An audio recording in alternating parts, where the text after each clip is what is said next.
Titan पनडुब्बी में विनाशकारी विस्फोट हुआ, ऐसा कहा अमेरिकी कोस्ट गार्ड ने। टाइटैनिक जहाज का मलबा देखने के लिए इस पनडुब्बी में सवार सभी 5 लोगों की मौत हो चुकी है।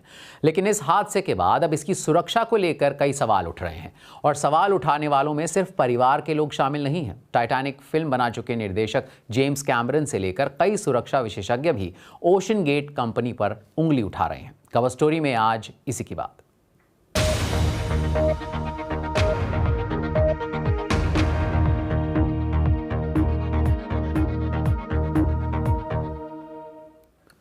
टाइटन पनडुब्बी दुर्घटना में मारे गए 5 लोगों को श्रद्धांजलि दी जा रही है। ये पनडुब्बी बीते रविवार लापता हुई थी, जिसे लगातार खोजा जा रहा था, लेकिन गुरुवार को अटलांटिक सागर में एक रोबोट को इस पनडुब्बी का मलबा मिला और इसके साथ ही 5 दिन से जारी तलाश का सिलसिला खत्म हो गया।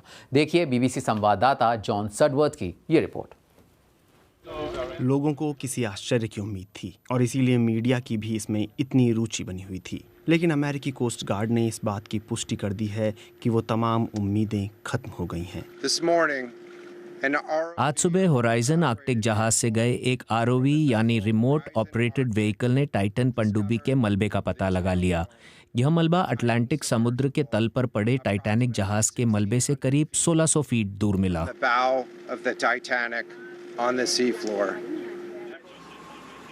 अटलांटिक महासागर के बीचों बीच पड़े इस मलबे को खोजने के लिए हाईटेक अंडरवाटर रोबोट की मदद ली गई थी। पनडुब्बी को खोजने की यह कोशिश आखिर तक हताशा भरी थी। मैक्सिको के एक यूट्यूबर के बनाए इस वीडियो से पता चलता है कि टाइटैनिक का मलबा देखने जब पिछली बार लोग गए थे तो उस पर भी पनडुब्बी की सुरक्षा को लेकर कई सवाल उठे थे। यात्रियों को इसमें अंदर भरकर बाहर से इसे बंद कर दिया जाता है और इसमें ऑक्सीजन सप्लाई भी बहुत सीमित होती है। पिछले साल की फुटेज से पता चलता है कि उस बार भी संपर्क कुछ समय के लिए टूट गया था। इसमें फ्रांस के पूर्व नेवी गोताखोर पॉल हेनरी नार्गियोलेट देखे जा सकते हैं। वो भी इस हादसे में मारे गए लोगों में से एक हैं। मरने वालों में ब्रिटेन के 3 नागरिक, अरबपति हमीश हार्डिंग, शहजादा दाऊद और उनके बेटे सुलेमान दाऊद के अलावा एक अमेरिकी नागरिक कैप्टन स्टॉकटन रश शामिल हैं।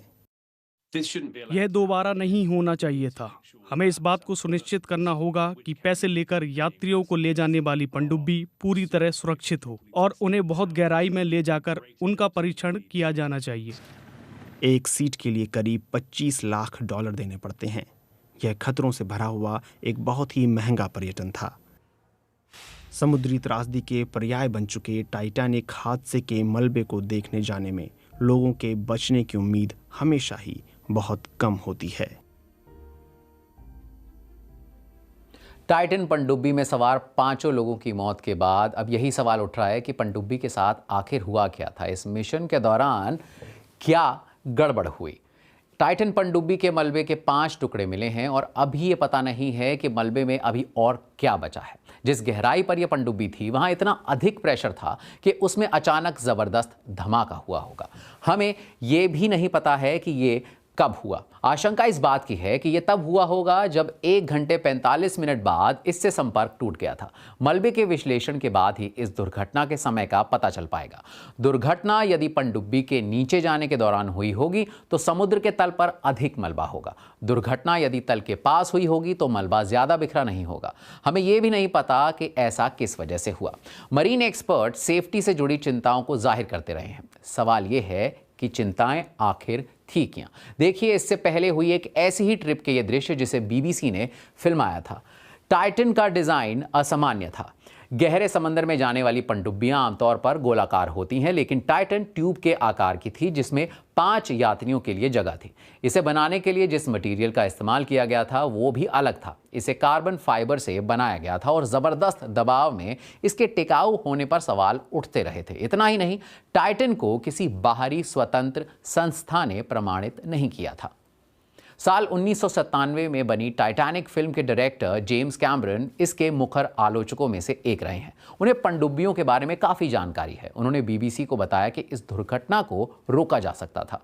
कैमरन खुद कई बार टाइटैनिक के मलबे को देखने के लिए गहरे समंदर में गए थे। उनका मानना है कि टाइटन की मालिक कंपनी ओशन गेट ने इसे गलत तरीके से बनाया था। It's fine to be an innovator. नई नई खोज करना अच्छी बात है। हमने जो पनडुब्बी बनाई जिसे मैं चलाता हूँ, जो धरती पर सबसे गहरी जगह पर जाती है, वो एक प्रायोगिक चीज है। वो मेरी है, लेकिन वो सर्टिफाइड नहीं है। वो बस प्रयोग करने के लिए है। जैसे कि आपको पता है कि mercury, Gemini, Apollo rocket experimental थे, लेकिन उन्हें किसी ने सर्टिफाइड नहीं किया था। लेकिन उनमें किसी यात्री को भी नहीं ले जाया गया था। मुझे ये भी लगता है कि जब आप एक बिजनेस मॉडल तैयार करते हैं और लोगों को इस तरह कहीं ले जाने के लिए उनसे मोटी रकम लेते हैं, तो उनकी सुरक्षा भी सुनिश्चित की जानी चाहिए। आपको हर आशंका पर ध्यान देना चाहिए और इंजीनियरिंग कम्युनिटी की बात को सुनना चाहिए। लेकिन यहाँ इस ओर ध्यान ही नहीं दिया गया। हमारे पास टाइटैनिक का मलबा पहले से था और अब वहीं टाइटन का मलबा भी है। दुर्भाग्य की बात है कि चेतावनियों पर ध्यान नहीं दिया गया। That is based on, unfortunately, the same principles of not heeding warnings. लेकिन ओशन गेट के सह संस्थापक गिलेर्मो सॉनलीन, जो अब इस कंपनी के साथ काम नहीं करते हैं, वो टाइटन पनडुब्बी पर लगते आरोपों को खारिज करते हैं। उन्होंने बीबीसी से कहा कि टाइटन पनडुब्बी को जल्दबाजी में नहीं, बल्कि 14 साल की मेहनत के बाद बनाया गया था, जिसमें सुरक्षा का हर तरह से ध्यान रखा गया था। सुनिए उनका क्या कहना है। Everyone's got different opinions on how such should be designed, how design किस तरह किया जाए, इतने गहरे समंदर में किस तरह जाया जाए, इसे लेकर अलग अलग लोगों की अलग अलग राय है। लेकिन सबमरीन समेत किसी भी नई तकनीक को विकसित करने का मतलब है कि कभी-कभी आपको सीमाओं से परे भी जाना पड़ता है। have to go outside of the bounds of the regulatory scheme. और आइए अब एक नजर डालते हैं पनडुब्बी से जुड़े 5 बड़े हादसों पर। रूस की बेहद शक्तिशाली पनडुब्बी कुसर्क K-141 बैरेंट सी में साल 2000 में लापता हो गई थी। इस हादसे में रूसी नौसेना के 118 क्रू मेंबर्स की मौत हो गई थी। फ्यूल लीक की वजह से इस पनडुब्बी में आग लग गई थी, जिसकी वजह से पनडुब्बी में रखे दूसरे हथियारों में विस्फोट हो गया था। साल 2008 में एक और रूसी पनडुब्बी K-152 नेरपा जापान के पास समंदर में हादसे का शिकार हो गई थी। अग्निशमन यंत्र एक्टिवेट होने से जानलेवा गैस निकली और इस हादसे में 20 क्रू मेंबर्स मारे गए थे। पनडुब्बी हादसे की लिस्ट में भारत का भी नाम जुड़ा है। साल 2013 में मुंबई में INS सिंधु रक्षक पेट्रोलिंग के लिए निकलने वाली थी, तभी उसमें विस्फोट हो गया।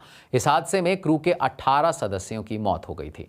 नवंबर 2017 में अर्जेंटीना की ARA सैन हुआन अर्जेंटीना के तट से करीब 430 किलोमीटर दूर लापता हो गई थी। इस हादसे में सभी 44 क्रू मेंबर्स की जान चली गई थी। हादसे के करीब 1 साल बाद इसका मलबा बरामद किया जा सका था। बैटरी में शॉर्ट सर्किट की वजह से ये हादसा हुआ था।